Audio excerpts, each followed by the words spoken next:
Hey everyone, welcome back to Beauty School Bobbi. Today we are here at the Redken Exchange in New York City, and we are so excited to be partnering with L'Oreal Access and Lead. I hope you enjoyed this episode, and if you do, leave a like. Well, Peter, thank you so much for being here today. I'm really, really excited to talk to you. So we were just talking a little bit about kind of a new program that you've started and what you're doing right now. So tell me a little bit about what you're teaching and what you're doing at this moment. Yeah, so the program is called the Freedom Project. And really the emphasis behind it for me was, during the shutdown in COVID, I had a lot of free time on my hands, and I really wanted to sort of think back and ask myself the question, what are the key principles, or what has been the key strategy for me for all these years that has, led to the success of our salons and our individuals. And so I came up with this project called the Freedom Project. It was really about teaching people how to get free of the limiting beliefs they have in their head that hold them back, and then how to apply that energy and that enthusiasm to growing their income and ultimately to building wealth. Because I think, we all want to start well in life, but I think it's important that we finish well as well. And I know throughout my career in the industry, that hasn't always been true for a lot of salon owners or a lot of salon professionals. And so that's a real passion of mine, is coaching and mentoring young people and really helping them to see their potential, but more importantly, to develop the habits that will allow them to actually realize on that potential. Yeah, the sooner the better, right? Is what we're been told to start planning. I think that we get so excited when we're young to be like, okay, we're making money now, we finally have it, but thinking so far down the road, what we know is that farther down the road comes very quickly. And so having that plan from the beginning makes it easier, so you're not 40 years old saying, what do I do now? What am I supposed to do? I think that starting your career off with a plan, when you get that first job in the industry and you're like, okay, I'm budgeting and maybe I'm paying off student loan stuff. I mean, that's all a part of what you will factor into this. There is still a little bit that can go a long way in the long run. So I think it's really awesome to start this soon. So where can people find this? Where can people be connected with the Freedom Project? They go onto our website, summitsalon.com, and they just look under trainings or programs. They will see the banner for the Freedom Project, and it will list all of the events that we're at. Okay. Yeah. Awesome. So I know we're going to be in Charlotte in the back half of the year, as well as in Tampa, Florida. And then the schedule for 2023 isn't quite out yet. Right? Okay. Well, awesome. We'll definitely check that out. But now I want to kind of talk about you a little bit in your career in the industry. So what was your first initial exposure to the beauty industry? What was the first moment that you came in and you're like, okay, I'm a part of this now? Yeah. So when I was in college, in graduate school, actually, I was a partner in a student consulting firm when I was like 22 years old. And I did some work for the local Redken distributor in our market. And so he introduced me to a barber who had started to open up, back in those days, this was in the early 80s, men's and women's unisex hair salons. Okay. But he was struggling on the operational side of it. So when I came out of college, I accepted a position with him to help him grow his business. And then, so then I started opening my own salons, and 7 years later, I bought that company from him. And, so 7 years, you were like 29 when you first purchased? So I was 29 at that point, and then 36 years old when I bought the rest of the business. Wow. Yeah. I mean, that's young. That's a young start. I was very young at the time. What was it like coming into the industry? Do you remember being like, these are my people? These are like, what was it like at that time for you? I'm a very analytical thinker, and my background is in finance. So it was a rude awakening. Yeah, I was like normal person coming into the industry. I was like, everybody told me 1 + 1 always equals 2. But I realized that that's when you put emotion and passion into it, it's not always the case. So what I did that really connected me with people is I thought, how can I make a difference in this industry? And actually, the moment happened for me in Anaheim, California in 1985. And I remember it like yesterday.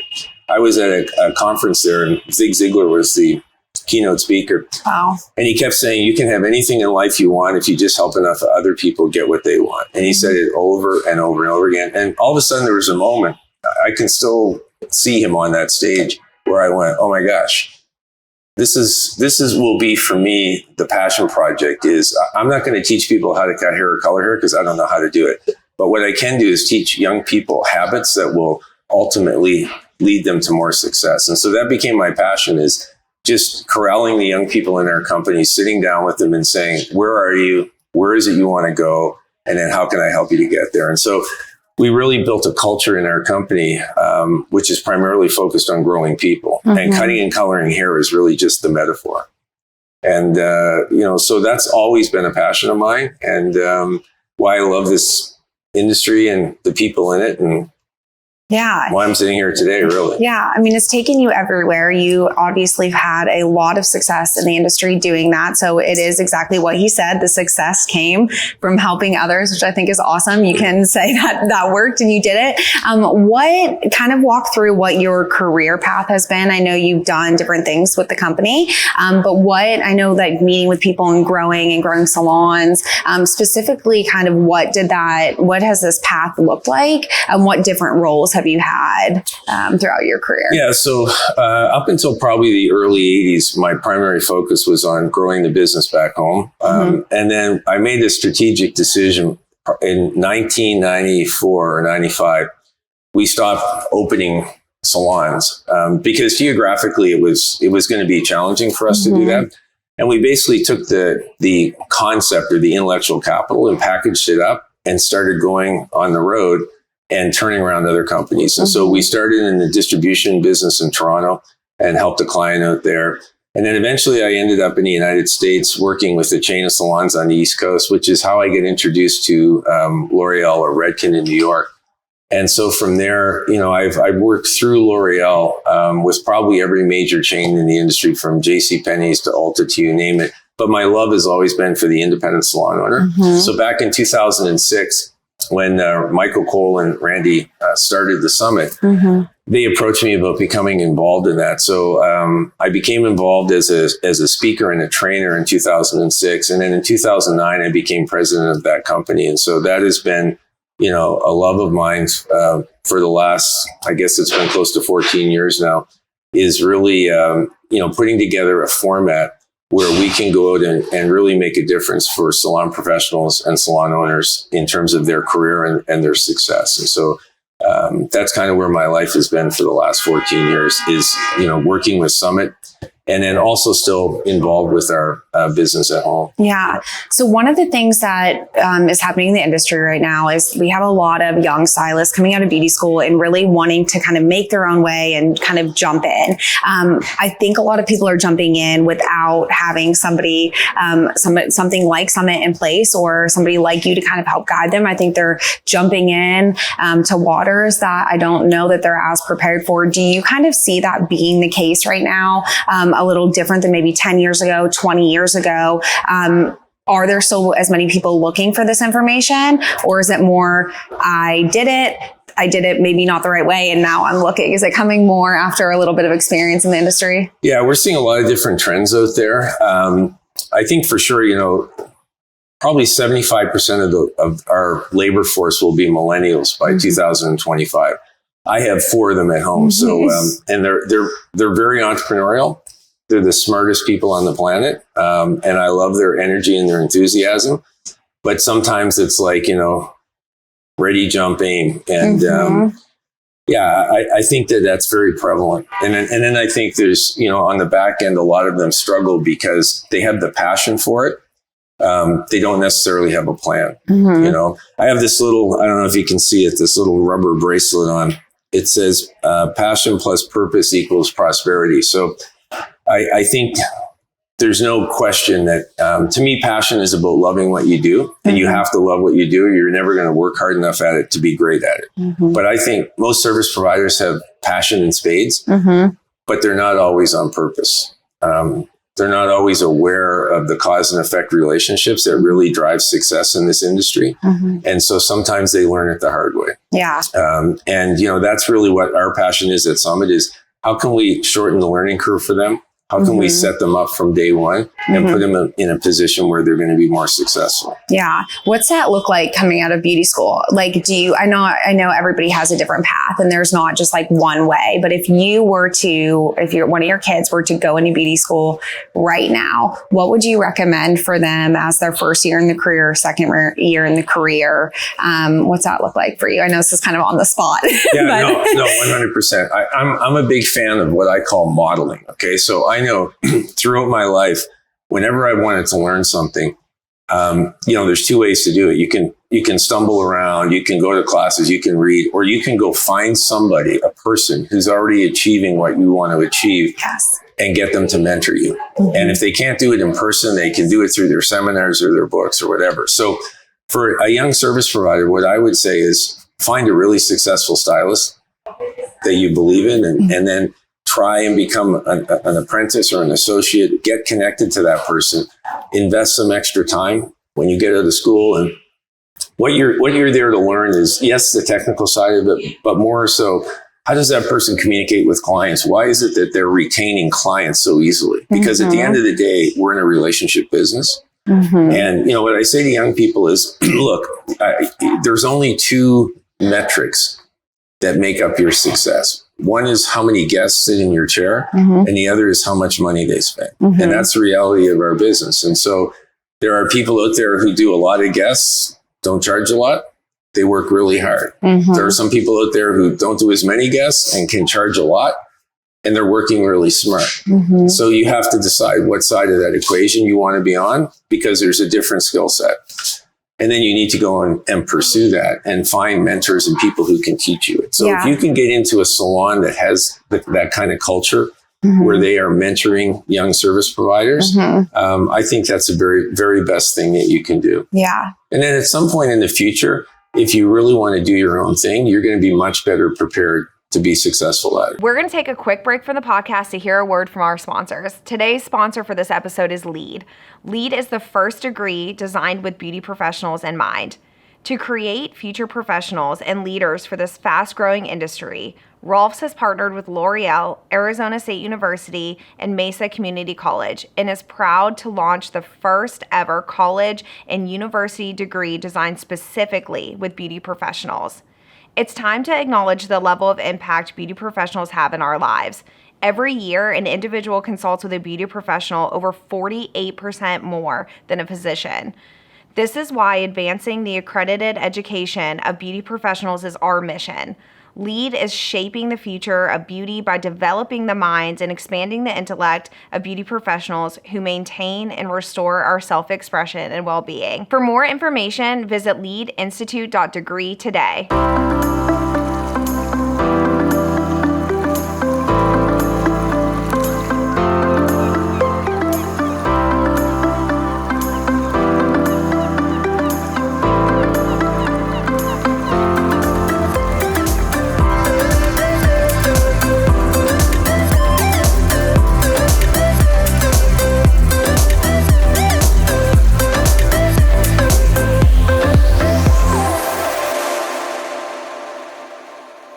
The folks at Access, L'Oreal's online destination for professional education, are ready to kick off the holidays. Because they love cosmetology students so much, they're launching a holiday promotion just for you. It's called Haul for the Holidays, and trust me, it's a haul like no other. And what's even better is that it couldn't be easier to participate. So here's how it works. Starting on November 1st, you will log into L'Oreal Access, complete the Haul for the Holidays learning plan, which has been curated just for students so they can learn about different L'Oreal professional hair care and color brands. And then you'll hop over to L'Oreal's Level Loyalty Reward site and enter to win the Ultimate Stylist Starter Kit. 100 students will win the holiday haul containing prizes like a mannequin head, a carbon comb, tint brushes, mixing bowls, super cute capes and aprons, towels, a ton of full-size L'Oreal products, and so much more. Then 10 lucky winners will get all of that plus enough level points to redeem for a nice set of shears or a Dyson hairdryer. Typically, you have to earn points on level by buying L'Oreal products, but with Haul for the Holidays promotion, you have the chance to get them for free. How insane is that? Students will have just until before the end of November to complete it. So make sure you're signed up for both L'Oreal Access and L'Oreal Level Loyalty Rewards program. More info is on its way, but go ahead and get excited. This is about to be a happy holiday indeed. Now let's get back to the episode. When you say kind of going on to do your own thing, I think what that looks like for a lot of young stylists is that looks like making my own schedule, wearing what I want to wear, coming in. And that's the thing that in the beauty school that we're navigating right now. You know, Yes. we're trying to figure that out. I think everything that you're saying, I think to be true. And I think it's absolutely right. And I think that there's a lot of people that will find people on the internet and they'll be like, okay, I want to be like this person, but maybe they can't go work with them directly. I think the most important thing is working with them directly. I think, like you said, finding a mentor and being there through this is how I set up. This is how late I'm here. You've got to see the real picture. It can't just be what's on social media because what's on social media, as we all know, is the pretty, the happy, the fun. But what you don't always see is the hard work that's going behind it. 100%. So I really like that sentiment of like going into hands-on, be with somebody. What advice do you have for somebody that maybe is in that position right now and they are feeling a little stuck? Maybe they feel like they've been there a little too long. Is it to kind of find motivation to keep going? At what point is it like, okay, I need to break out? I've been following somebody, I've been working under somebody for an amount of time that I feel like is enough. How do you think somebody can kind of get through those moments? I think that's a feeling that a lot of people have. Yeah. So I think we all have those feelings at different stages in our life. And I really think, you need to do some self-reflection and say, okay, how's the story going to end? Like, in other words, this is where I am, but where is it I want to be in the future? Mm-hmm. And then if the path you're on is not going to get you to that place, then you need to make a decision and choose another path.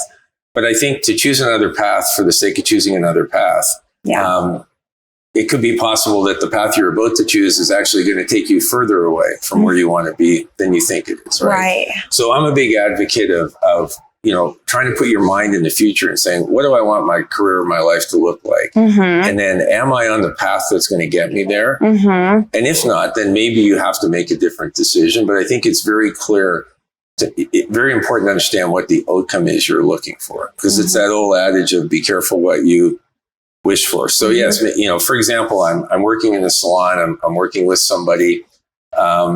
Maybe it's time for a change. Well, but maybe that change could be an opportunity to become part of the ownership or leadership team in that salon versus going out on my own. Which of those two is going to be better for me in the long run? I think that requires some thought and reflection because there are pros and cons to both. So, when I go out on my own, yes, I have the independence, but I also have the responsibility. And at the end of the day, there is no passive income stream there. Mm-hmm. So if I'm not working, I'm not earning. Right. If I become part of a leadership team in my salon and eventually someday could go on to be an owner or a shareholder, there is a potential passive income stream there that in the long run makes my life easier. Mm-hmm. So there are pros and cons to both. And I think young people, sometimes they don't spend enough time thinking about not just the present, but what is going to be in their best interest in the long term. Right? Yeah. Are you having these conversations with salon owners about changing mindset of bringing people on in leadership and ownership? Is that something that you're seeing salon owners across the country kind of being more open to, or are they coming to you like, I can't figure it out. Why is everyone leaving? And you're like, here's what, it's time for you to start thinking different. So here's what's interesting is I started selling equity to service providers in my company in 1989. So I have been on this model for literally my entire career. So how did you, what made you do that? What was it? Was it that, I want to keep them, so I'm going to give... It was understanding very simply. I believe one of my core values is servant leadership. I believe I'm the least important person in my company. Mm-hmm. They're the most important because they actually produce the revenue. And so whenever I found somebody in my company that I believe, had the heart and the mind to be part of a leadership team, I've invited them to become owners at some level. Because number one, I knew if they're truly leaders, at some point they're going to leave. And I would rather have them working with me than working against me. And so I've been a believer in that my whole life. It's made my life easier because I don't have to be there. And the company still runs very effectively because we built a culture around a core set of values that we all believe in. I think it's so smart that you did that. And I think it's really crazy that so long ago you did that, because I think that is something that right now is so important. I think that and not in like such a negative way, but there is a lot of ego in this industry, right? And I think that, getting that in check a little bit, like I said, with salon owners, they want it to be theirs. They want to put their name on the building. They want it to be about them and all of that stuff. And I think I'll say that definitely 20 years ago, that was way more common maybe than it is now. But what does that conversation look like? Do you have resistance when you're telling them like, hey, here's what I think you need to do? Or are they pretty much like, I'm desperate at this point to keep my company afloat? Just tell me the secret. So the conversation has shifted. So prior to COVID, we have an exit strategy that we teach. So we actually build exit strategies for salon owners. But I would say that for every 10 conversations, we were executing one strategy prior to COVID. Now, for every 10 conversations, we're doing 9 exit strategies. So in other words, I think what COVID did is it woke up a lot of the salon owners and made them realize how vulnerable they are. And now they're coming back to us and going, whoa, we should have taken your advice 3 years ago, but now we're ready to do that. And so we've never been so inundated with salon owners who are saying, look, it's time. I want to get people involved. I want to take some of the stress and the pressure off of myself, and I want to try to set this salon up for long-term success. Yeah. So the conversation is really exciting now. Yeah. I mean, I think it's, for me, I'm like, this is the best case scenario for, I'm definitely an advocate for the students and I love this idea. And I hope that in, a couple of years, we're talking about it and we're like, wow, there's owners, there's equity. Like, I think that these conversations are normal in other industries. I think it's maybe not for you, or I'm sure there's a lot of other people that have gotten this idea or listened when you said to do that. But I'm really excited about that. Do you have a plan set if people are like, okay, you know what? I'm a salon owner. I'm interested in this. I need to know how do you give away equity? You know what I mean? Or how does that, do you have that all set up in Summit? Yeah, 100%. So what we do is we start with a business valuation. So we actually do a valuation of your business to tell you what we think it's worth. Then what we do is we'll sit with you and we'll talk about operationally, what would this look like? Who are the people in your salon company that you feel have earned the right to be a part of this? And then we build the math. Because it has to be affordable to the service provider. And so we will build either, a full exit, a partial exit. It could be over a 5-year period of time. It could be over a 10-year period of time. But the whole idea is that it's a manageable process for you and for them. And what really resonates well with salon owners is I try to explain to them, because you mentioned about ego, and we all know that that's present in our industry. But I say, look, at the end of the day, what's going to really make you feel well? Is it going to be you continuing to believe that you need to make all the decisions and ultimately leading to the demise of your business? Or is it you leaving a legacy? And so what the young people in your salon company possess that we no longer possess is the energy and the desire to do the work. Like, I'd love to believe I can work as hard at my age today as I could in my 30s, but it's just not true. But I said, what you don't realize is what you possess is something very important that they're looking for, and that's wisdom, because they haven't taken the journey yet. And so if you can combine your ability to guide them through the trials and tribulations with their energy and enthusiasm to do the work, then you can hit a home run. And I'll tell you, as a 62-year-old entrepreneur, I've never had more demand on my time by young people. And what they want is, they don't want me to tell them how to do it or what to do. They just want me to help them with the why, the wisdom, the inspiration. What are the obstacles you're going to face? What are the disappointments you're probably going to encounter? How do you navigate through those obstacles, in your life, whether it's in business or not, or outside of business? And, they love it. And the other thing too, is I think we all have to get our heads around the fact that, as a baby boomer, I grew up in a generation where I watched my parents struggle. They watched their parents struggle. We all had one desire, and that was to do better than our parents because we didn't want to struggle. Right. A lot of millennial kids, they know more about tech. So we were always believing, like our belief was we're going to learn from our parents and then carry on. Mm-hmm. But the truth is my kids are going to forget more about technology than I'm ever going to learn. Mm-hmm. So my belief today is that it's a mutual relationship. They're teaching me about things I don't know and understand, and I'm teaching them about things they've never experienced. Yes. And together, it's a beautiful thing. Mm-hmm. But if you're a baby boomer and you're hanging on to the notion that they should be learning from you and that there's nothing you can learn from them, you're not going to create an environment or a culture that's conducive. Yeah. Because they're going to go, you know what? Yeah. I'm out of here. Mm-hmm. But so I think there's magic can happen in this environment. Yeah. But I think the old, baby boomer salon owners, we have to get our mind around the fact that we have something to learn from these young, brilliant people. Mm-hmm.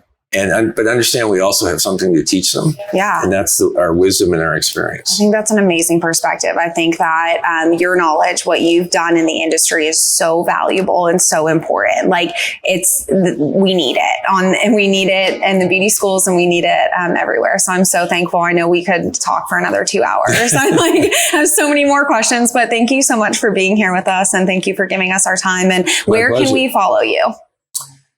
So you can follow me through our website on summitsalon.com. I'm also on Instagram and Facebook. I'm not as active as one might because. So you're not selfieing all the time on Instagram. That's what you're telling me. No, I'm trying to disappear, if you will. I'm trying to create less demand for myself instead of more. So I'm, yeah. Awesome. So where can we follow you on Instagram? What's your handle? Is it Peter Mahoney? Just P Mahoney. Yeah. Okay. Awesome. Yeah, well, thank you so much for being here. We really appreciate it. My pleasure. All right, thank you. Thank you all so much for watching today. And thank you to L'Oreal Access and Lead. We are so excited for this partnership and hope you enjoyed this episode. If you did, share it with somebody that you think might like it too. Make sure you follow us at Beauty and Style Network on Instagram, and make sure you follow me at Beauty School Bobbi on YouTube. Make sure you subscribe, ring that bell so that you get notified when the episodes are coming out. Leave a comment down below, and we can't wait to see you next time. Bye, guys.